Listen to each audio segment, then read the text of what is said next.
Bem, eu quero ser breve, mas eu quero ser uma bênção para você nesta manhã.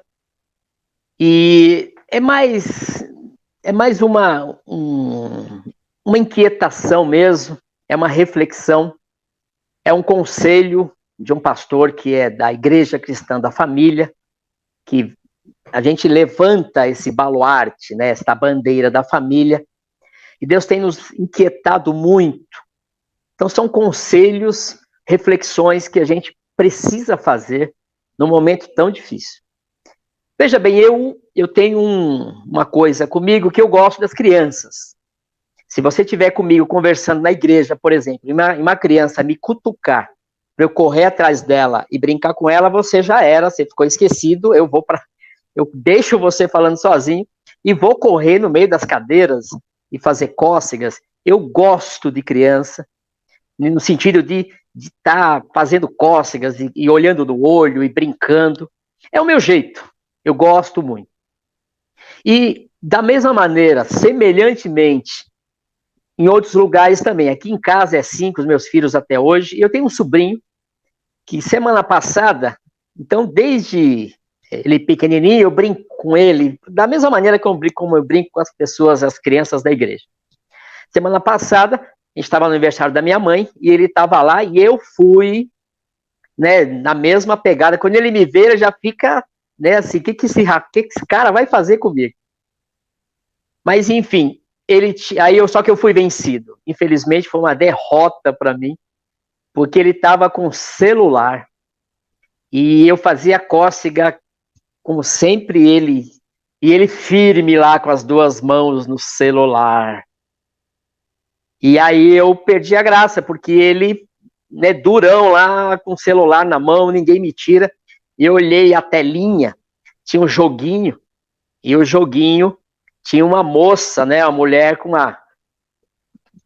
como se estivesse saindo do banho. Ele tem 6, 7 anos, e ela estava com uma toalha, né, um desenho com uma toalha. E eu falei, mas o que você está vendo aqui? Ele falou, isso aqui não é nada, não sei o que lá. Enfim, aí ele subiu para almoçar e eu falei assim, tentei brincar com ele de novo. Aí ele acabou almoçando e vejam vocês, com a mão nos dois celulares, quer dizer, com as duas mãos no celular. Aí você me pergunta, como é que ele comeu? Então, os pais deram a comida na boca dele, porque ele não largou o celular.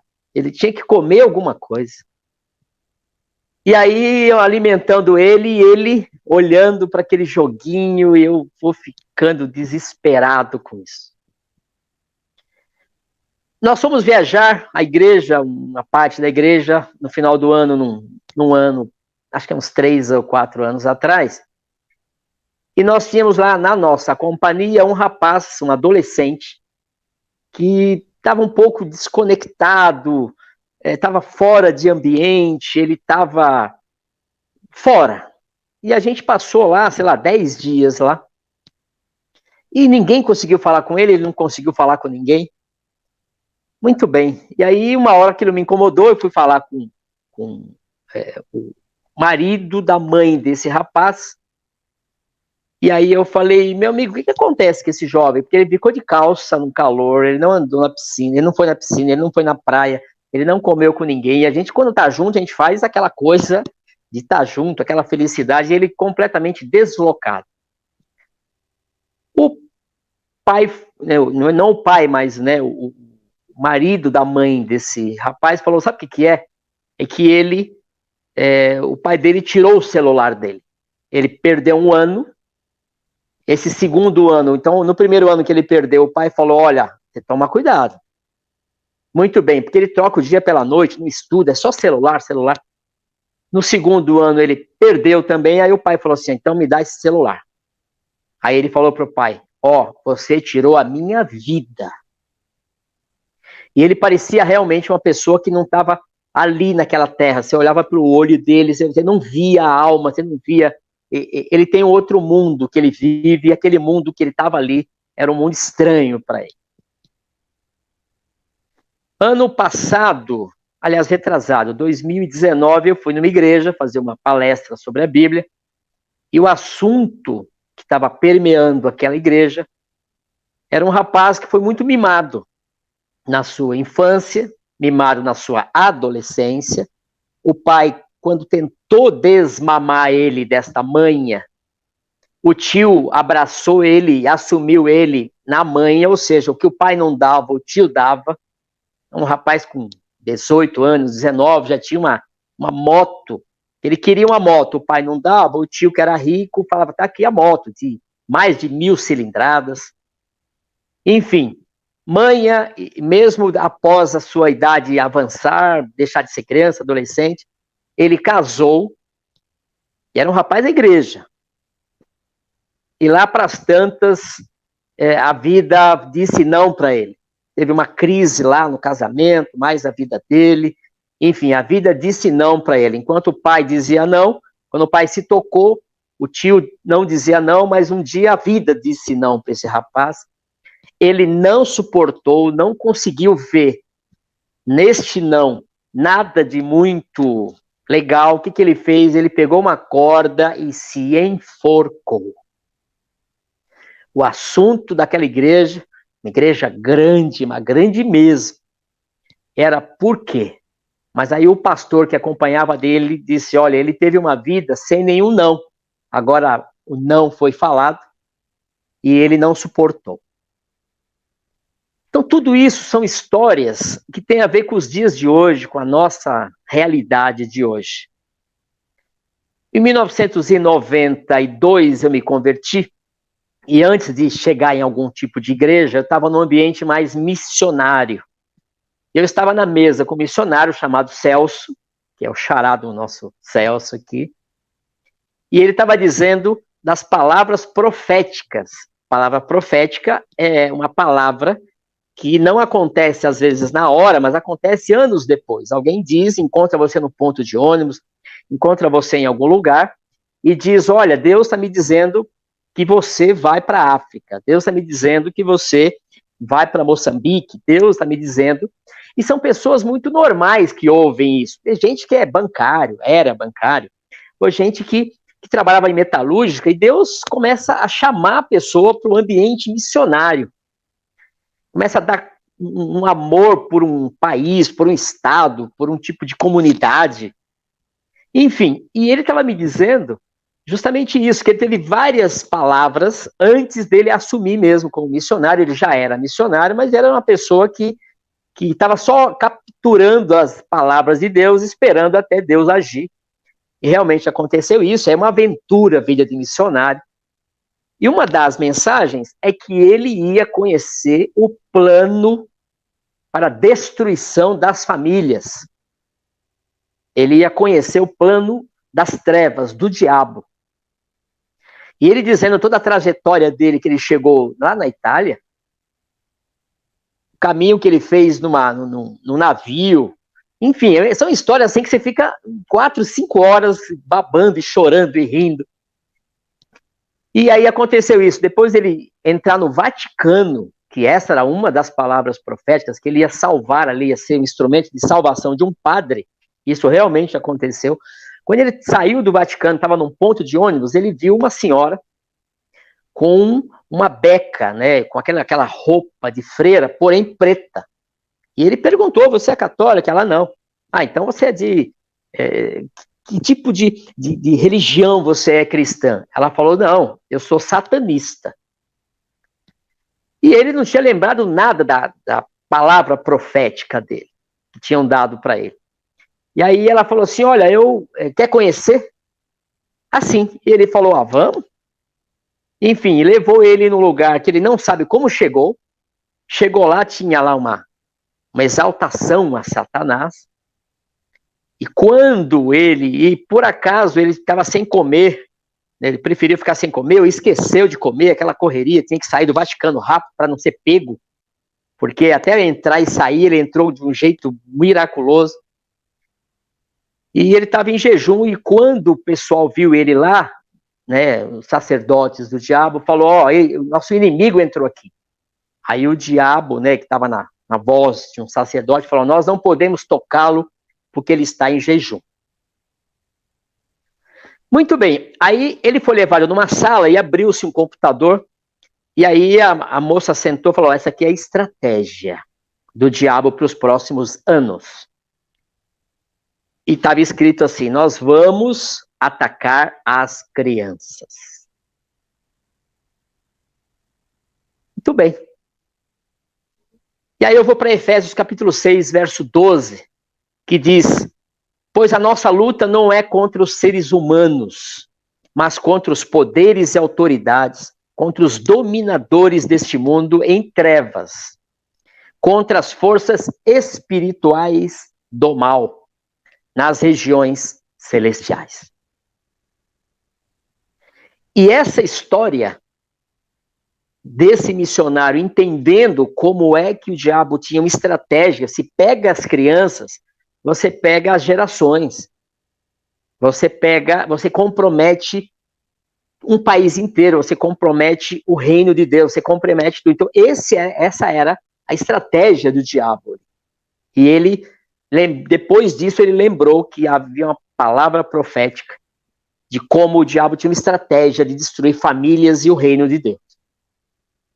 Ele voltou para o Brasil e essa era a mensagem dele, cuidado com as crianças. E nos últimos 30 anos, 20 e poucos anos que foi do que ele falou, a gente viu muito desenhinho, a gente viu muita estratégia, muita coisa para destruir as crianças, para pegar a mente das crianças. O livro do Êxodo, capítulo 9 a 12, nós temos a descrição das 10 pragas, que o povo tinha ficado 400 anos nas mãos do faraó, da malignidade da época, do sistema que escraviza, e Deus levantou Moisés para tirá-los de lá. E do 9 ao 12, nós temos 10 pragas. A quarta praga, a primeira, segunda e terceira, o faraó não quis papo, não quis saber, mentiu dizendo que ia mandar as pessoas ir para adorar a Deus, voltou atrás quando a praga cessava. Mas na quarta praga, ele começou a fazer uma negociata com Moisés. Moisés, olha, se você for, mas não muito longe, você pode ir. Vão, mas fiquem pertinho aqui do Egito. Não precisa ir longe, não. Qualquer coisa você volta.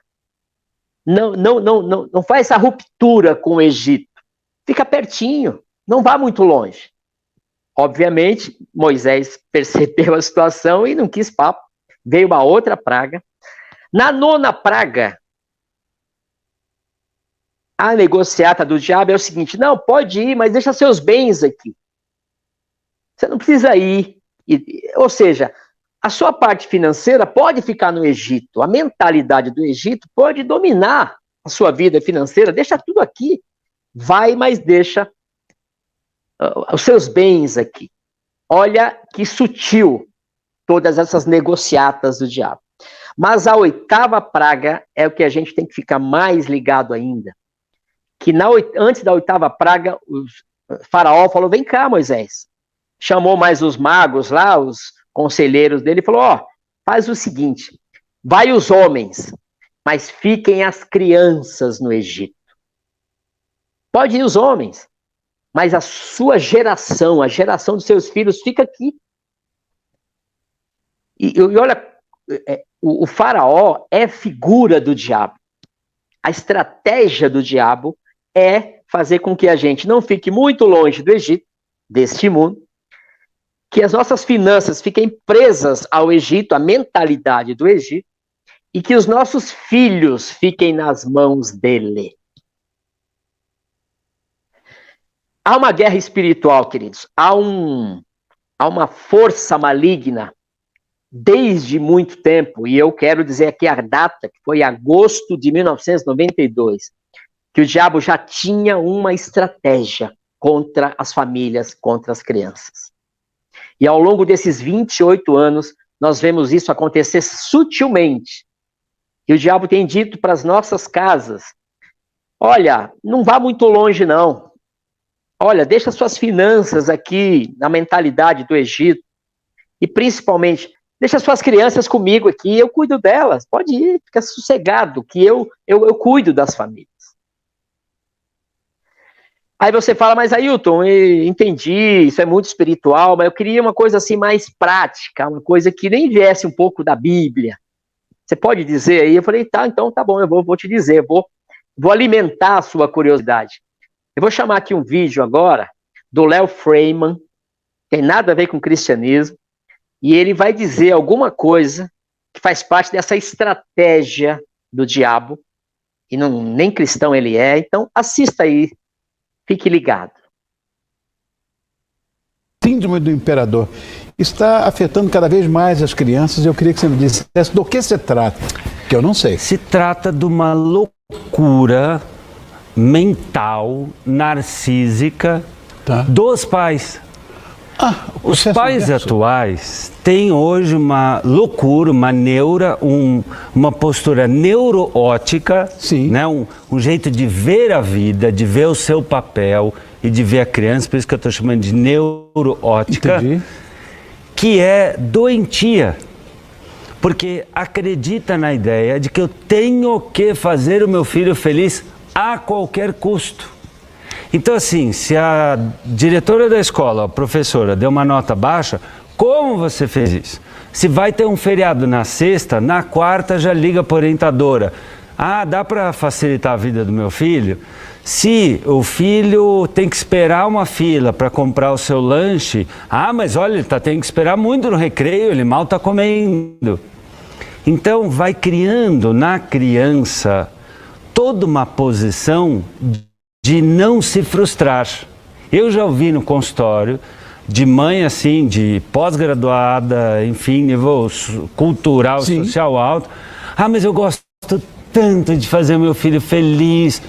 Tá, então o que é fazer o filho feliz?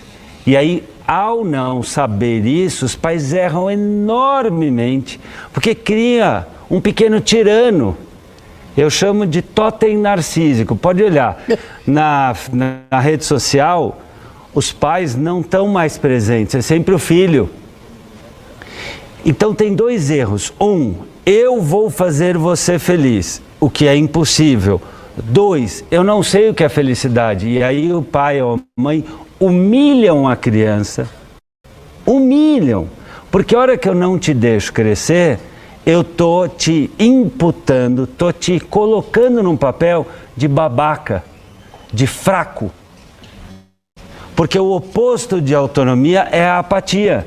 Se eu não estimulo meu filho a ter autonomia, é como se eu não criasse musculatura. Eu alejo. Essa analogia está perfeita, Léo. Isso é muito sério, Rony. Para você ter ideia, hoje, a neurociência, a área que estuda o cérebro, mostra. Esta área aqui do cérebro, chamada córtex orbitofrontal, fica aqui atrás da órbita ocular, é a área que pensa em consequências, cria relações de causa e efeito, planeja ações. É o freio moral, é aquele que diz assim, eu quero, mas não vou. Não quero, mas vou. É a sede da força de vontade. Ela é desenvolvida pelo treino. Se uma criança não é treinada a esperar, a criar, a negociar, a ceder e a se frustrar, você está alejando a criança. É como fazê-la andar com uma perna amarrada. Aí essa criança vai ficar chata, birrenta, gastona, neurótica e sabe o que? Depressiva e provavelmente drogada, que vai precisar de outra coisa para acalmá-la, porque ela não desenvolveu a autonomia. Ela não manda de dentro para fora no mundo. Ela precisa do outro. E o tempo todo criançada com tablet, com o celular, no carro já tem a tela, o tempo todo a criança é hiperestimulada, ela não se frustra nunca. Por quê? Porque os pais de hoje, muitas vezes, por não saber, narcisicamente, não querem, não quero ser um mau pai, não quero que minha filha fique de birra comigo, não quero que meu filho não seja mais meu amigo. Isso é narcisismo dos pais, está errado. É induzir o filho a uma doença, está errado, isso é criminoso do ponto de vista psicológico, induzir uma criança a ser uma aleijada emocional. Essas crianças ficam infernadas e infernizadoras, enlouquecem as professoras, e aí que o pai fala assim, mas não tenho tempo. Cara, você não tem tempo de cuidar de uma e quer que a professora de matemática cuide de 40? E aí tudo que dá errado na sociedade vira currículo. Aí a escola tem que educar, eu já pago a escola. É o pai que educa. E aí a escola reforça. Inverter isso, Rui. Desculpa que eu me exaltei. Não, mas é isso mesmo, eu estou também exaltado. Eu vejo 5, 6, 7 pessoas no meu consultório todo dia. Quer saber? Metade das crianças e adolescentes que eu atendo no meu consultório e que eu supervisiono colegas tem hoje esse problema. A menina mimadinha, princesinha, imperatriz, mimadinha, que cresceu no buffet infantil chegando carregada. Eu já fui em festa de buffet infantil que a criança chega carregada, com gelo seco, 4 eunucos carregando a criança, trompas, não sei o quê. Olha o meu príncipezinho, meu reizinho, que lindo! Não se sustenta, que parece divertidinho, mas vai drogando a criança, vai viciando a criança. Olha, tem lógica. Em ser atendida. Então, em nome de ter felicidade, cria-se a graça da criança, dos amiguinhos, dos professores, da família. Aí depois vai no psicólogo e fala assim, Léo, meu filho não quer dormir cedo. Eu já atendi, Rony, paciente, olha, você vai achar que é uma maluquice. Com 14 anos, que dormia com a mãe. Aí a mãe fala assim, mas eu não sei o que fazer. Mano, não sabe o que fazer? Fecha a porta do quarto. Mas ele não quer, porque ele fica chateado.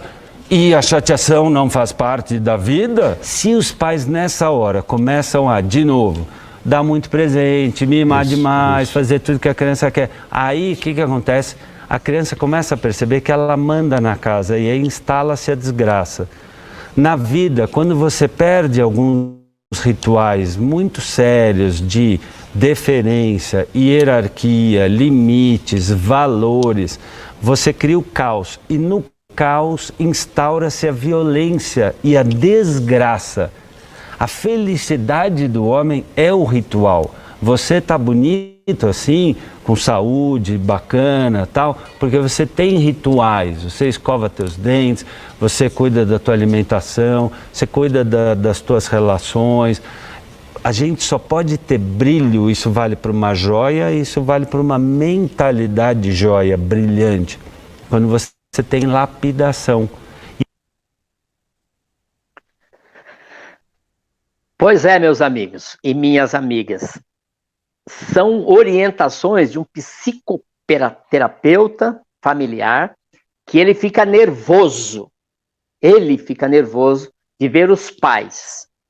O que a gente percebe é que, não sei se vocês lembram da história do João Hélio, 7/2/2007, 14 anos atrás, um rapaz, na verdade uma criança, foi arrastada no Rio de Janeiro por alguns bandidos que roubaram o carro e andaram por quarteirões com aquela criança para fora do carro, com o cinto preso a ela, e ele foi uma imagem bárbara. A criança sendo arrastada. E hoje, o diabo está arrastando muita criança para a morte, para que ela tenha essa escravização da mente e o congelamento do coração. Porque essas duas coisas vão comprometer, inclusive, a conversão dela mais para frente. Crianças com essa mente comprometida e com o coração gelado vai ter muita dificuldade. E, infelizmente, o que nós temos visto é que essas forças malignas têm usado os pais, inclusive, para favorecer esse plano. O diabo está tocando o seu plano e, infelizmente, muitos pais estão caindo nessa armadilha por não perceberem a luta espiritual que ele entrou. Ao nos convertermos, Nós temos uma luta espiritual. E as crianças, alguém precisa lutar por elas. Elas são inocentes, elas têm a curiosidade à flor da pele, elas têm uma visão de mundo muito, assim, pura. Qualquer coisa entra dentro delas e elas, como uma esponja, vão tendo as histórias delas.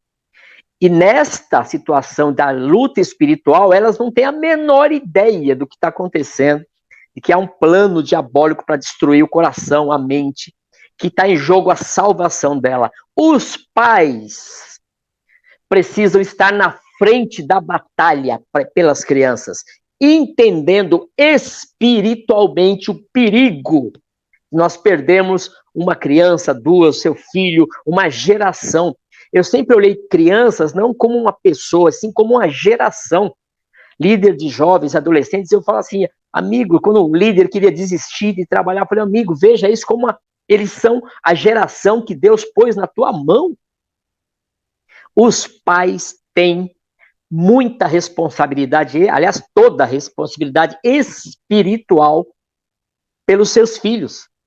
Eu queria chamar a Tati, que a Tati vai nos ajudar também, porque ela foi incomodada com isso, ela e o G. Tati, tudo bem? Bom dia, tudo bem? Conta aí um pouquinho aí sobre todo esse roteiro que eu falei, que Deus tem falado para nós aí algumas semanas. O que aconteceu na sua casa? O que você tem de experiência com tudo isso aí? Foi uma coisa que começou a incomodar um pouco o fato do Matheus ficar no celular. Aquela coisa do tipo, eu tô trabalhando, eu preciso de tranquilidade, eu preciso de sossego. Então o que a gente fazia? Pegava o celular e, toma, Matheus, porque ele ficava quietinho ali. Só que o comportamento que ele começou a trazer pra gente não estava legal. Ele, na hora de falar, falava agressivo, a gente mandava ele fazer alguma coisa, ele falava que ele não ia fazer, ele estava muito rude, e aí eu comecei a perceber que eram em momentos em que depois que ele estava com o celular assistindo, nem sempre eu conseguia olhar o que ele estava assistindo, porque eu estava trabalhando, o G estava trabalhando, então, né, ele estava quietinho, né? O celular estava fazendo a função que a gente deveria fazer, mesmo trabalhando, tendo que arrumar um tempo para olhar para ele.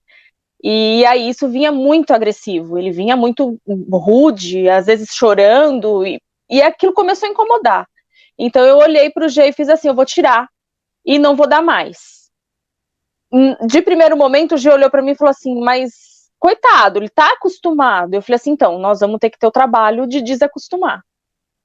É difícil, não é um processo fácil, porque a gente tem que ter um pouco mais de paciência, o que hoje já não está fácil, porque todo mundo trancado dentro de casa, a paciência ela fica um pouco menor do que deveria, mas os benefícios são melhores.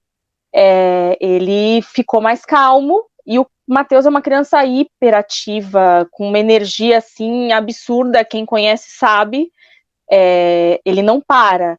Então, é um processo de muita paciência. Mas a gente tem conseguido. Você substituiu o celular pelo quê? Papel e caneta. Papel e caneta. E a atenção dos pais, não é isso? E a gente divide. Tá trabalhando, senta aqui do lado, e tá do lado, tá trabalhando e desenha, e faz letra, e vamos indo. Acalmou.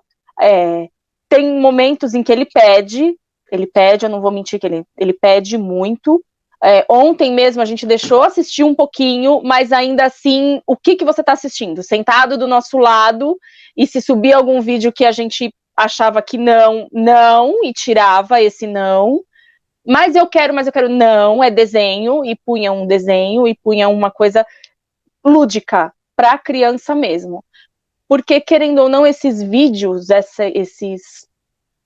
eu não sei como fala, esses vídeos que eles assistem de outras crianças mesmo, não trazem nada de bom.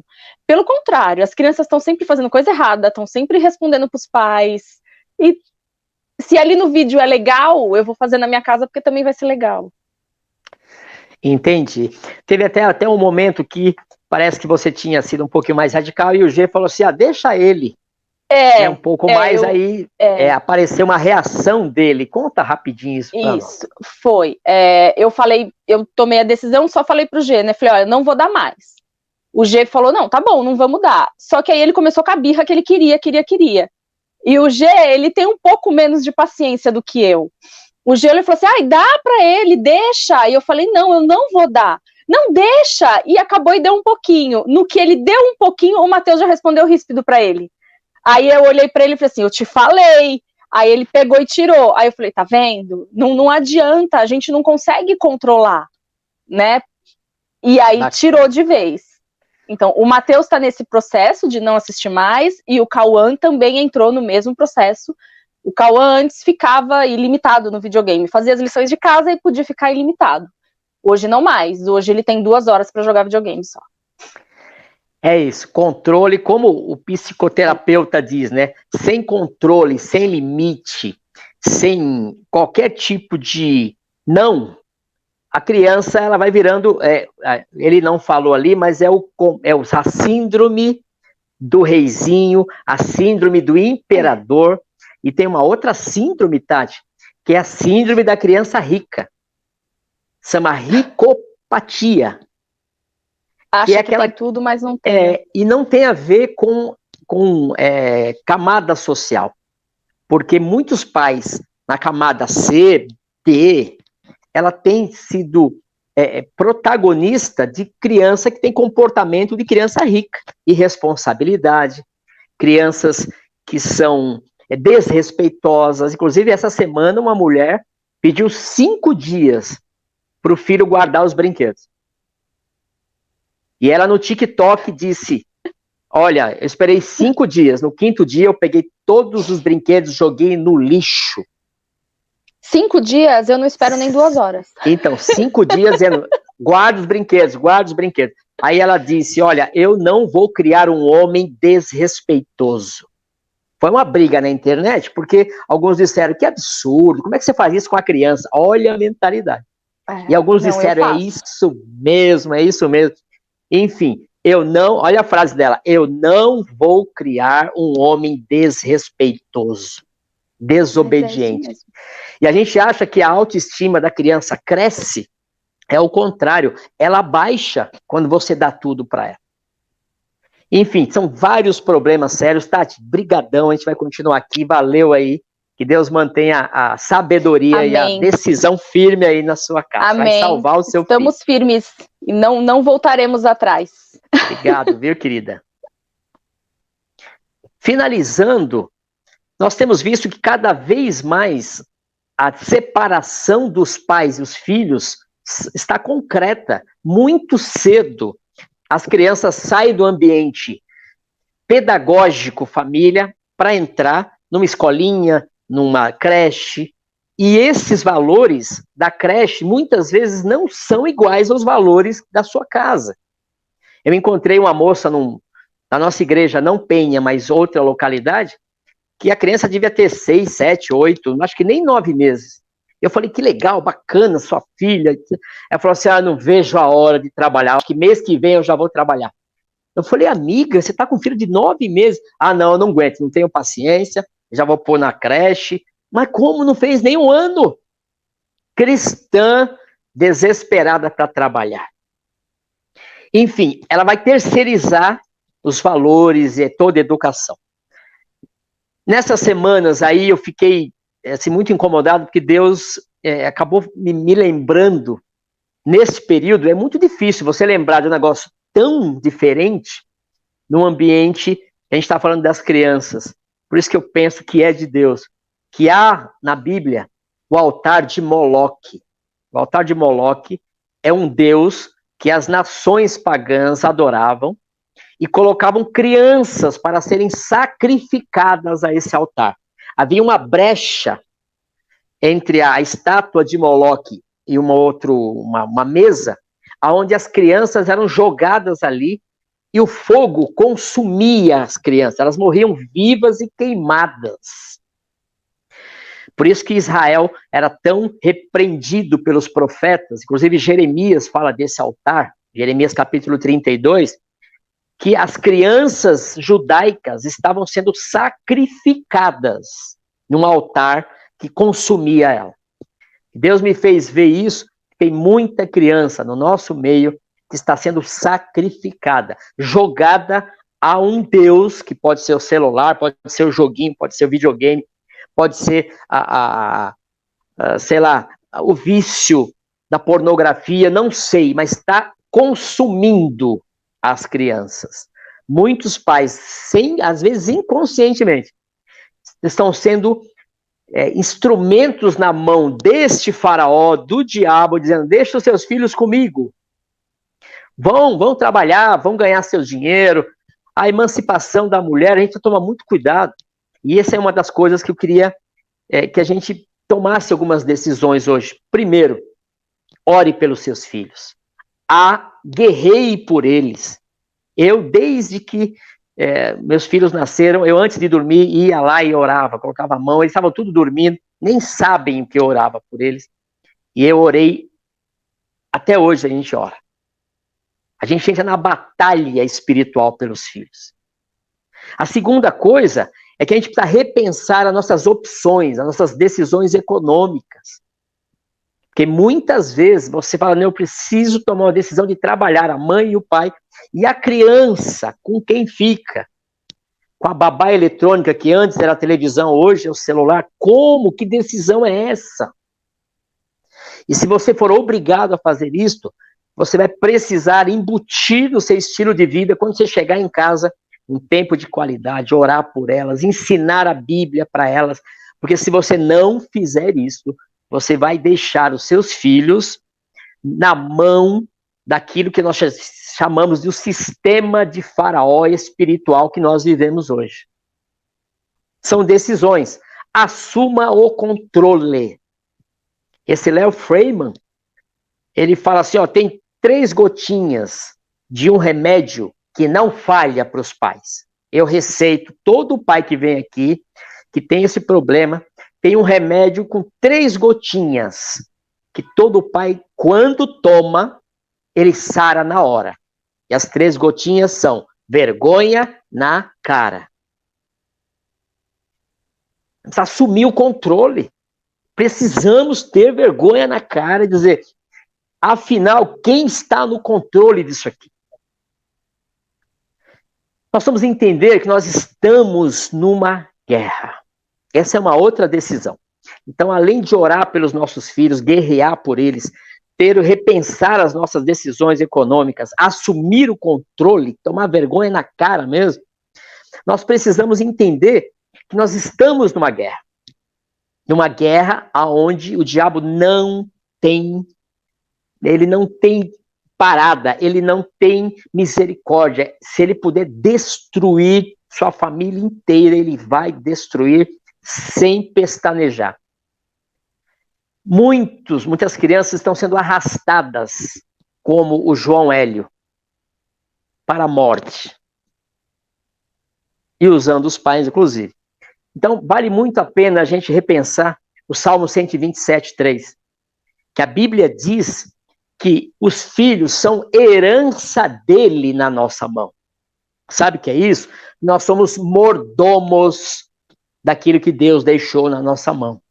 A mordomia é assim, eu escolho você para você cuidar daquilo que eu tenho de melhor. Eu vou deixar aí o Mateus, a Mari, eu vou deixar o Cauã, eu vou deixar a Sofia, eu vou deixar a Bibi nas suas mãos, e mais para frente eu venho prestar contas com vocês. Então eu dei o privilégio de você ser uma família que vai cuidar dos meus filhos. Os filhos são meus, não são de vocês. Vocês foram escolhidos, privilégio, né, que tiveram esse privilégio de eu escolher vocês para cuidar do que eu tenho de mais precioso. Cuide. Esse é o Salmo 127:3. São herança de Deus.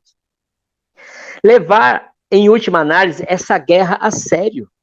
Há uma guerra, sim, espiritual, na qual a gente precisa vencer. E há pessoas que estão perdendo filhos para o mundo. Lutar pelos filhos. E isso eu queria agora jogar no seu colo e jogo no meu também, que como Zaqueu, nós temos muitas dívidas para com os nossos filhos. Nós somos devedores dos nossos filhos. Nós precisamos parar e pedir perdão para eles. Porque eles são um livro em branco quando chegam na nossa casa. E a gente está imprimindo o quê no coração dessas crianças? E os pais são responsáveis por isso. Precisamos levar muito isso a sério. Somos devedores. A gente trata essa questão de ter filho de qualquer jeito. E não podemos, é uma guerra espiritual arrastando os nossos filhos para a morte. Muito mais que a morte física, a morte espiritual. Eu queria finalizar dizendo o seguinte, a gente tem algumas dúvidas em relação a quem gerou o filho.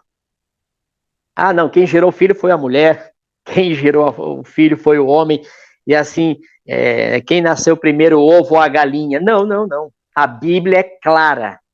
Provérbios 23, verso 22. Provérbios 23, 22. Está escrito ali: jovem, ouça o seu pai que te gerou e obedeça a sua mãe. Quem gerou a criança foi o pai. O pai não pode ser omisso. O pai que gerou a criança. A responsabilidade primária e bíblica é do homem, dos pais. Assumirem esse processo, não deixarem com a mãe.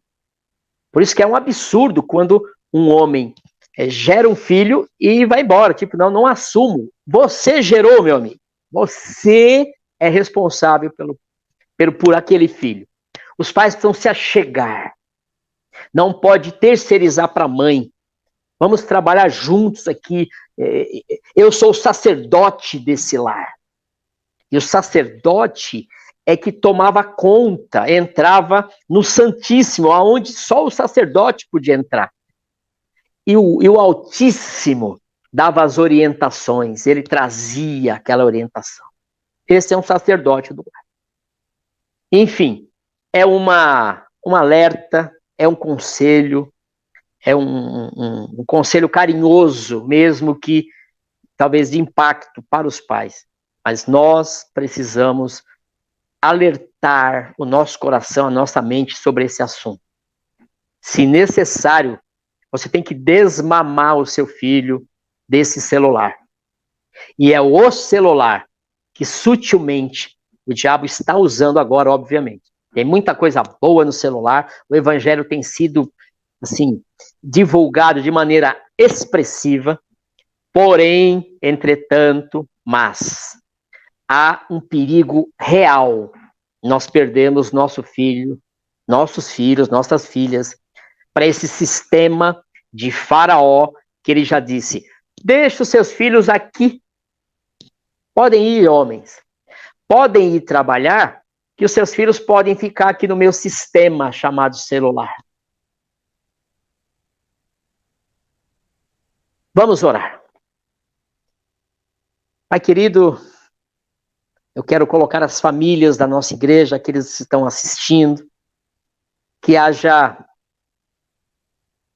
revelação do Teu Espírito Santo sobre como que um coração de um homem e de uma mulher acorda, e não é morrer de preocupação, mas é assumir o controle espiritual e da casa.